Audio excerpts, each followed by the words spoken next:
Buenos días a todos, soy Manuel Silva. Buenos días. Me pidieron venir a platicar con ustedes de un tema que no se puede asegurar. Es la muerte, vaya, no hay seguros que impidan que uno fallezca. Y la muerte nos crea temor, muchas dudas, pero yo vengo a platicarles nada más de un aspecto patrimonial, la herencia.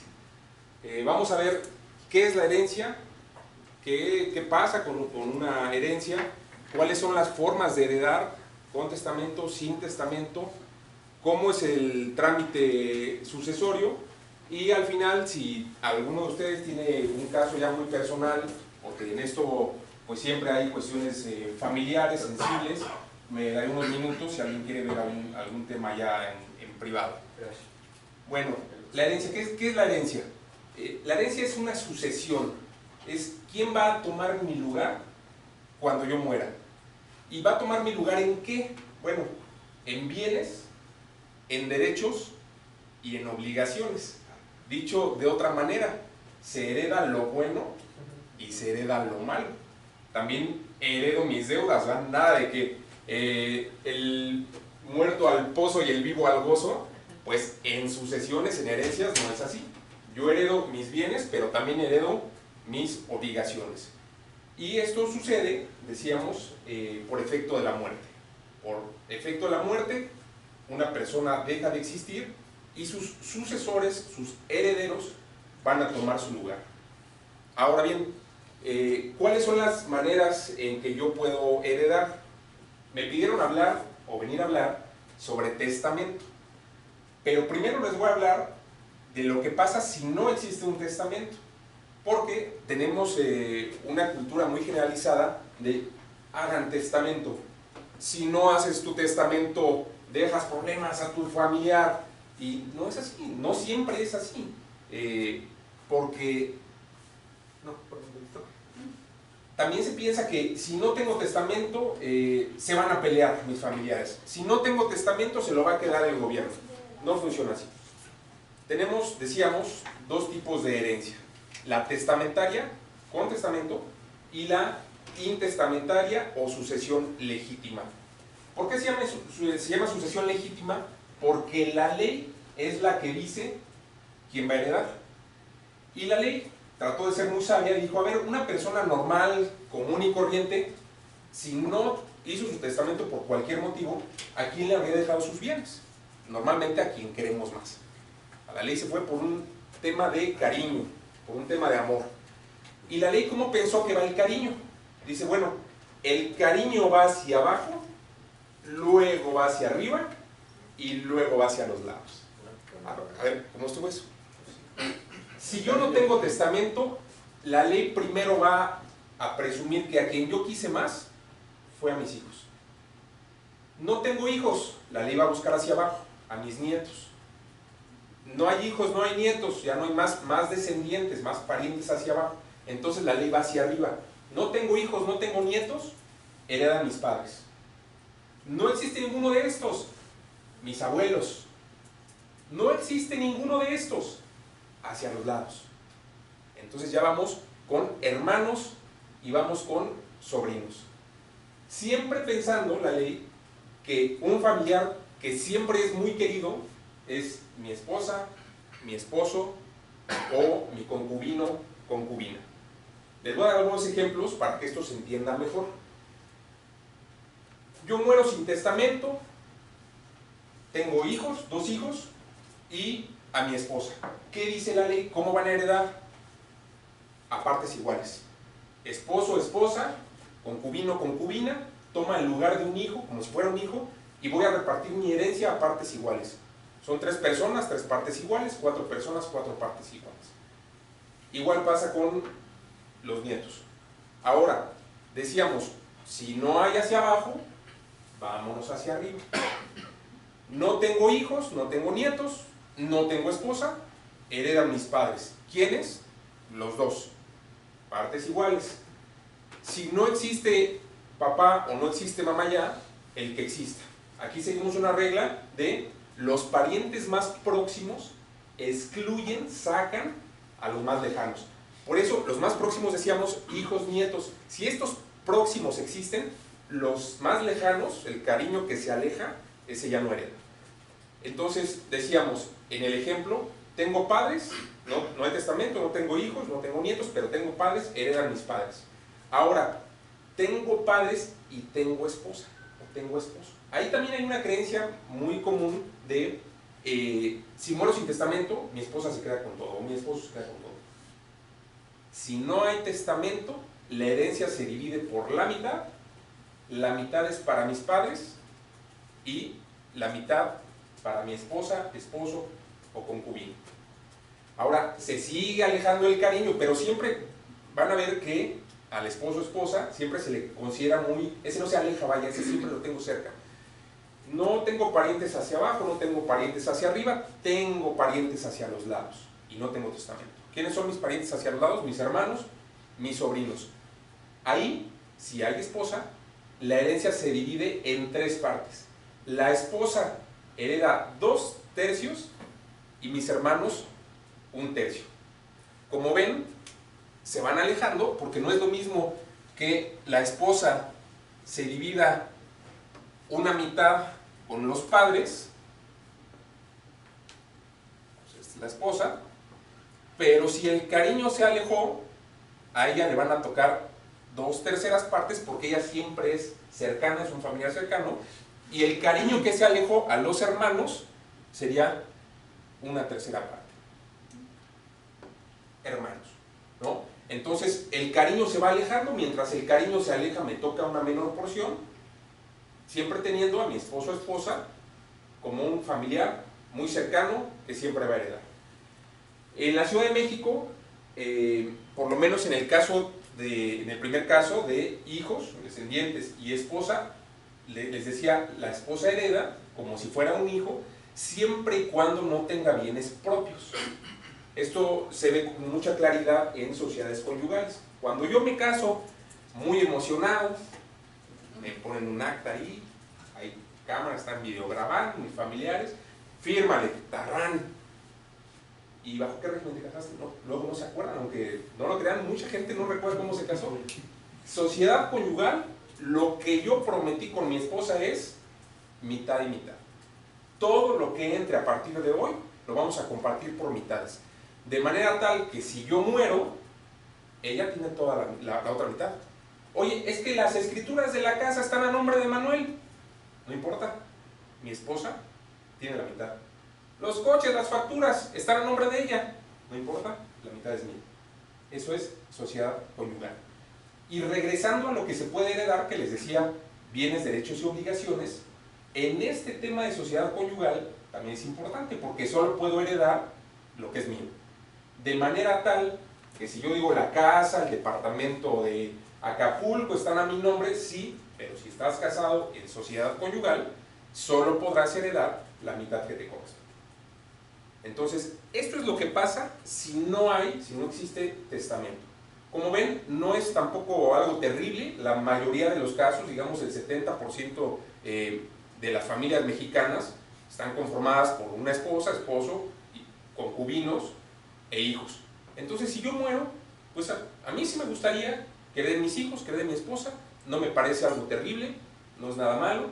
De hecho, mucha gente que hace testamento, y si se animan a hacer testamento, les aseguro que muchos me van a poner mi esposa y mis hijos, como si hubiera testamento.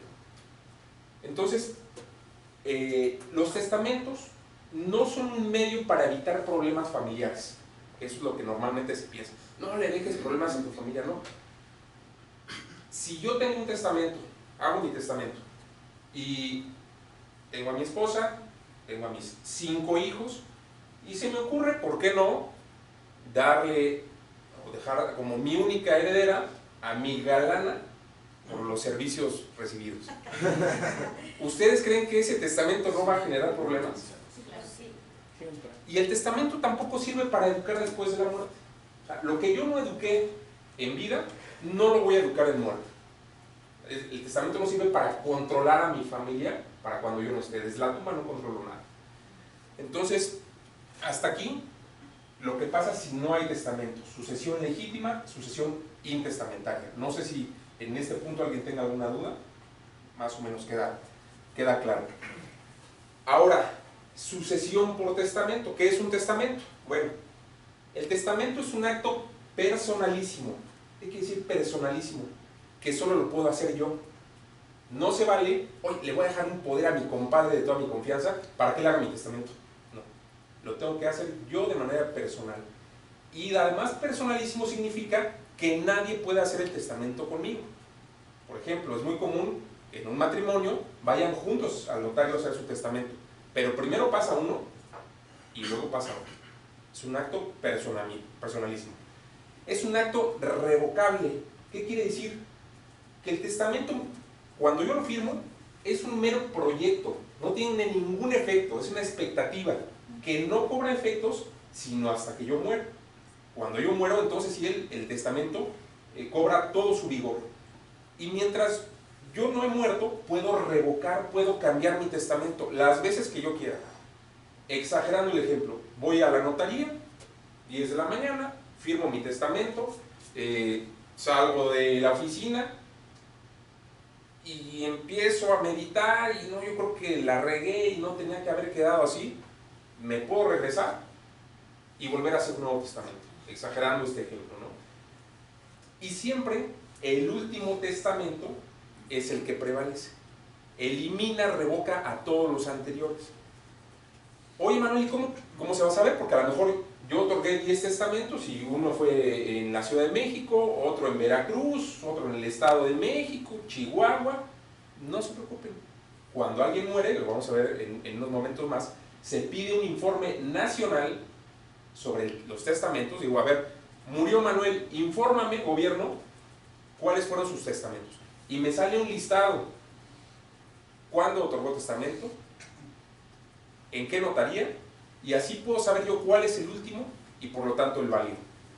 Se acude a la notaría, a ese protocolo o a los archivos notariales correspondientes y se obtiene. Entonces, siempre se va a saber cuál fue el último testamento y por lo tanto el que tiene vigor. Entonces les decía, el testamento es un acto personalísimo, revocable, libre, hay que acudir con toda libertad, sin que nadie nos esté presionando. También por eso es que se deja entrar solo al testador y en caso que el notario lo requiera, a 2 testigos y a nadie más. Oye, es que vengo aquí con el resto de la familia y la abuelita y todos quieren ver. No entra nadie más, porque nos aseguramos de que estén en plena libertad, que nadie les esté amenazando, que nadie les esté haciendo caras para que otorguen o no otorguen su testamento de cierta manera.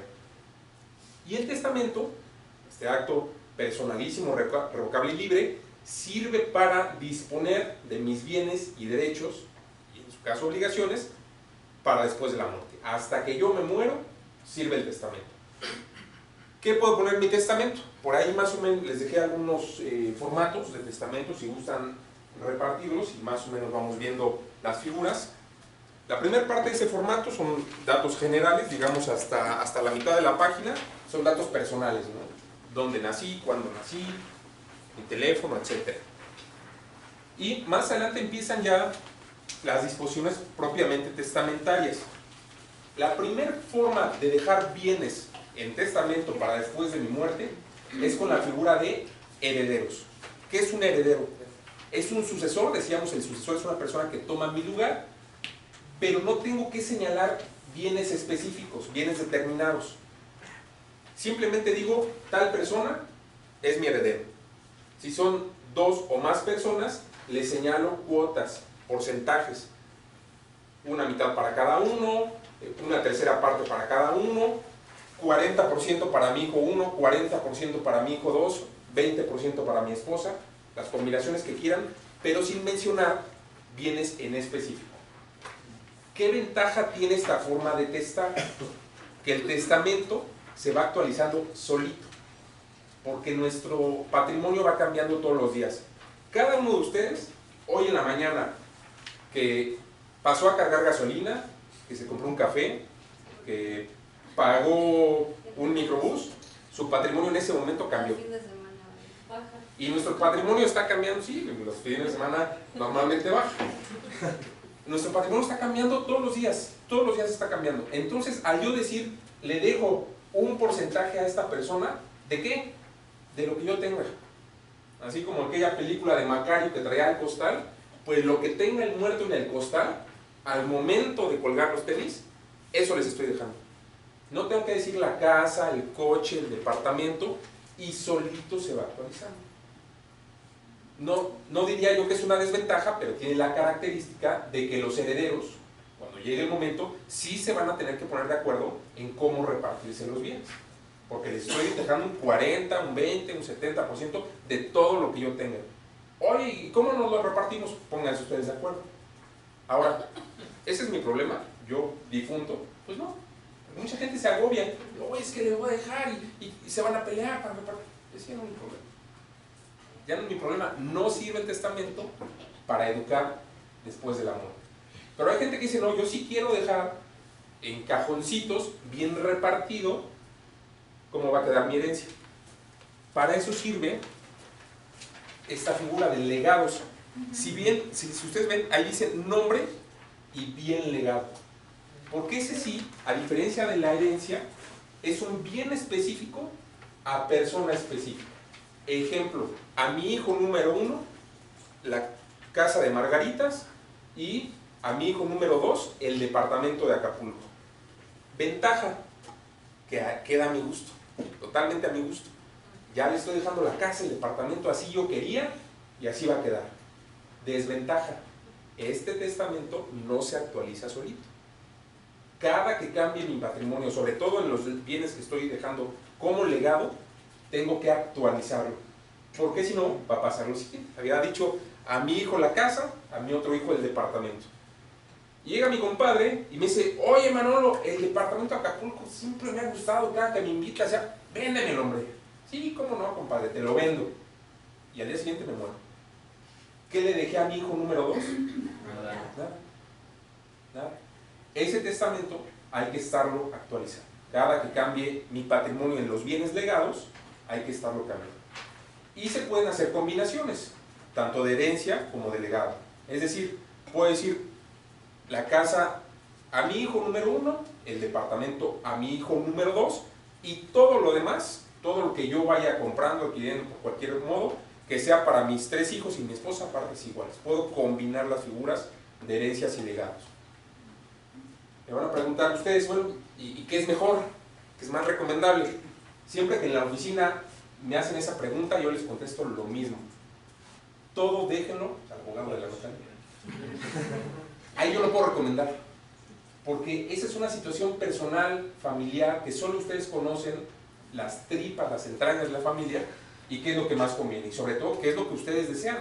Porque en México existe un principio de libre testamentificación. Esto quiere decir que yo soy libre de dejar mi testamento como se me pegue la gana.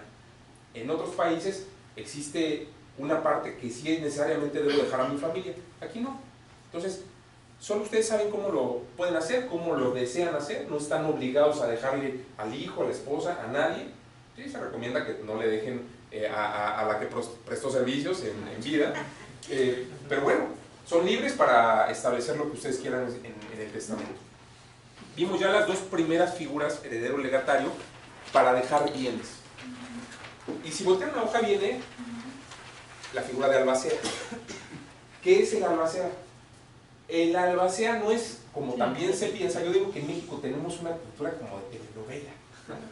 Y realmente estoy convencido de que esta fue una educación televisiva, ¿no? Es más, hasta cuando lo pienso, imagino una música que llega tan, dejó su albacea y sale la malvada madraza. No, el albacea es simplemente un administrador de los bienes desde que yo me muero hasta que quedan a nombre de quien yo dije, según herederos o legatarios. Nada más administra, es la cabeza quien lleva la sucesión, el trámite sucesorio.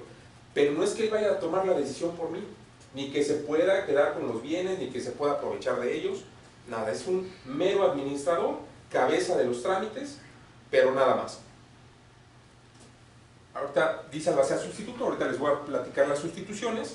Y las últimas 2 figuras, tutor y curador. Aquí yo estoy viendo gente joven, algunos de ustedes con hijos menores de edad. La ley prevé que si yo me muero, y se muere también la mamá, papá y mamá, puedo yo disponer en mi testamento un papá sustituto para mis hijos. Ese papá sustituto se llama tutor.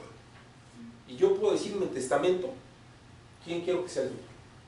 Si no lo digo, lo va a escoger un juez de la familia. Entonces, yo no hago recomendaciones en los testamentos, salvo esta. Aquí sí les recomiendo ampliamente que si tienen hijos menores de edad, aprovechen esa oportunidad para dejar como tutor a quien ustedes crean. Y que la avisen. Y que le avisen, eso sí se platica. Esto sí se platica, ¿no? Y a veces me dicen, oye, ¿y a quién dejo? Al amigo que tiene muchos pesos. Dejen a quien quiere más al niño. A quien se va a portar verdaderamente como un padre, ¿no? Aunque no tenga dinero, porque él va a hacer lo necesario para salir adelante, ¿no? Para hacer que el hijo o la hija salga adelante.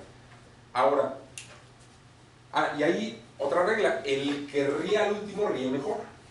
Si yo dejo en mi testamento como tutor a mi hermano y mi esposa deja como tutor a su hermana, el que ría al último ríe mejor. El último en morirse es el nombramiento que va a sustituir, que va a subsistir. Es decir, yo me muero primero, había dejado a mi hermano, ese no aplica porque la mamá sigue siendo mamá, y cuando ella muera, el nombramiento de tutor de ella es el que va a subsistir. ¿Y si mueren los dos al mismo tiempo? Si mueren los dos al mismo tiempo, entra una figura que se llama conmorencia, y ahí se puede ver si hay pruebas médicas, quién murió primero, quién murió después. Por ejemplo, chocamos en un coche, yo quedo prensado en el vehículo, muero al instante, ella alcanza a llegar al hospital y muere 2 horas después. La última en morir fue ella. Si no se puede determinar la hora de la muerte, se entiende que los dos mueren al mismo tiempo, ninguna institución va a subsistir y entraría al nombramiento de un juez, salvo que tengamos sustitutos. Ahorita voy a hablar para todas las figuras del tema de la sustitución. Y decía, un tutor que es papá sustituto, pero no es papá de a de veras. La ley dijo, a ver, en la figura del tutor, yo creo que necesito una especie de policía, de sheriff, de comisario, perdón, de curador. Es la figura del curador. Esta persona, este curador, es un vigilante del tutor. Es una persona cuya función es ir de chismoso con el juez si el tutor no cumple su función. Si maltrata al niño, si gasta los bienes del menor, etcétera, etcétera, etcétera. En todas estas figuras, heredero, legatario, albacea, curador, se vale la figura de la sustitución. Es decir, nombro como mi heredero a mi hijo, pero a falta de él, nombro a mi hermano. Nombro como tutor a mi hermano, pero a falta de él, a mi cuñada. O sea, yo puedo establecer sustituciones porque nadie tiene la vida comprada. Y tampoco rige la regla de que yo, por ser el padre, voy a morir primero que mis hijos. Puede pasar al revés. Entonces yo puedo también en todas estas figuras hacer combinaciones, hacer sustituciones, previendo qué pasa si uno de los nombrados en primer lugar llega a faltar por cualquier causa. Y les decía, hablando de menores de edad, que yo soy libre para dejarle bienes a quien yo quiera, con una aclaración nada más.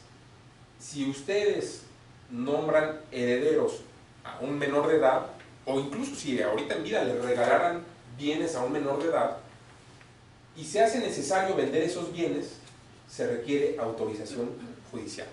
Hay que acudir a un juez de lo familiar y acreditar que la venta es benéfica para el menor, en qué lo voy a usar, qué me lo voy a gastar, y si algo sobra, en qué lo voy a invertir en favor del menor.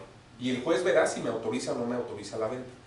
Porque muchas veces me dicen, oye, voy a dejar como heredero a mi hija. Ok, ¿cuántos años tiene tu hija? 1 año. Oye, pues falta un poquito para que sea mayor de edad. Y si tú llegas a morir, ella va a ser la heredera, va a adquirir todos los bienes, pero pues el departamento, la casa que le estás dejando, comúnmente puede ser necesario o conveniente vender esa propiedad para cambiarla por otra, para pagar los estudios, para atender una enfermedad urgente. Y si es para atender una urgencia, de aquí a que el juez autoriza, el niño ya se murió. Entonces, ¿se puede? Sí se puede dejar bienes a menores de edad con esa salvedad. O sea, que ustedes sepan que no se va a poder vender, no se va a poder disponer de este bien, si no es con una autorización judicial que tarda muchos meses en lograrse. Si no es que un año, un poquito más, y no es seguro que nos la concedan, ¿no? Entonces, testamento, esas son las figuras principales de un testamento. En la oficina no es un requisito de ley, pero sí es una posibilidad en ley hacerse acompañar de 2 testigos. Los que se animen a ir a la oficina les voy a pedir que se acompañen de 2 testigos. No pueden ser familiares de ustedes ni de sus herederos. Algún amigo, algún compadre, pero no parientes, no. Ahora, ¿qué pasa cuando me muero? Tenga o no tenga testamento. Puedo escoger 2 vías, 2 caminos, 2 trámites. Uno, voy con un juez al Tribunal Superior de Justicia, ahí se va a tramitar la herencia, o voy con un notario. Oye, ¿y se puede escoger cualquiera de los 2? Sí. No importa si tengo o no tengo testamento, y ahí me regreso al tema de, es mentira que no tener un testamento complica el trámite. Porque igual se puede tramitar en cualquiera de las 2 vías, con o sin testamento, y los problemas no vienen por tener o no tener testamento. Como experiencia les puedo decir, en la oficina hemos llevado sucesiones intestamentarias, sin testamento, donde literalmente hay 30 herederos, y todos se llevan bien, todos están de acuerdo, y se tramita perfecto. Y me han llegado también muchos asuntos, en donde llevan el testamento, están todos peleados, dicen, los 4 hijos, pero le dejaron algún porcentaje mayor al hijo que los demás piensan que es un malvado. Oye, pues tráeme a tu hermano malvado. No, no quiere venir, no quiere firmar. No lo puedo tramitar. Por lo menos en la notaría. Tendrían que ir a un trámite judicial. En los 2 trámites, así muy a grosso modo, se presenta el testamento si es que lo hay. Si no hay testamento, se acredita que soy hijo, que soy padre o que soy hermano. Eso es muy fácil de acreditar. Actas de nacimiento, registro civil, si soy esposo o esposa, acta de matrimonio. Se acredita el derecho a heredar. Se reconoce en esos derechos, se nombra un albacea. El albacea administra los bienes, hace un inventario, hace una lista, porque yo no puedo saber qué dejó el difunto, me tienen que decir. Entonces me dice, dejó una casa, un departamento, un coche, tal, me lo acredita, porque no nada más es platicar, si no me habrían dicho ya que el muerto es dueño de la torre latinoamericana. Me acreditan que es dueño o que era dueño de esos bienes, y el albacea adjudica a los herederos o legatarios, según lo diga el testamento, o según lo digan las disposiciones de la sucesión legítima. Les decía, pueden escoger los 2 caminos. No es que jale yo agua para mi molino en la notaría, pero siempre será más rápido, más fácil y más económico hacer el trámite en una notaría, porque el notario es notario y es abogado, ya por, digamos que 2 por 1. En el otro trámite, el trámite judicial, van a tener que contratar un abogado postulante que les lleve el trámite, y al final de todos modos van a caer en la notaría. Van a pagar abogado y van a pagar notario. Entonces, si todos los herederos están de acuerdo, no están en conflicto, no están peleando, pueden ir con o sin testamento y tramitar la sucesión sin mayor problema. Ahora, ¿y cuánto cuesta? ¿Cuánto cuesta un trámite de herencia? Bueno, yo les diría una escritura de inicio de la sucesión, donde reconozco a los herederos, a los legatarios en su caso, a la albacea, anda más o menos entre 20 y 25 mil pesos, para que se den una idea. Esa no es la que me preocupa. La que me preocupa es la segunda escritura, donde la albacea adjudica los bienes a los herederos o a los legatarios, sobre todo en bienes inmuebles, en casas, departamentos, lotes de terreno, etc. Porque en ese momento se paga un impuesto llamado impuesto sobre adquisición de bienes inmuebles. Ese impuesto, como el nombre lo dice, se paga por el simple hecho de adquirir un inmueble. Oye, lo compré, lo intercambié, me lo regalaron, me lo heredaron, por cualquier vía, se paga ese impuesto. Impuesto sobre adquisición de bienes inmuebles. ¿Y de cuánto es? Es una tarifa progresiva, entendiendo que el que más recibe, más impuesto paga. No se calcula en términos porcentuales, les digo, es una tarifa progresiva.